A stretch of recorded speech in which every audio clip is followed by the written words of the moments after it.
Let me pray for all of you.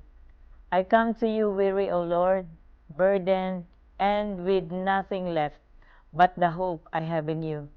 You said, "Come to me, all of you who are weary and burdened, and you will give us rest." So here am I, O God, empty, tired, and in need of your rest. Take this weight that I can no longer carry, O Lord. Replace my striving with your peace, my fear with your love, my confusion with your truth. I take your yoke upon me, Lord. Teach me, for you are gentle and humble in heart.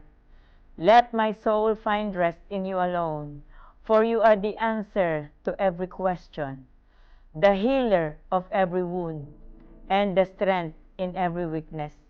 Thank you for never turning me away. I receive your invitation with all my heart. In Jesus' name, amen and amen.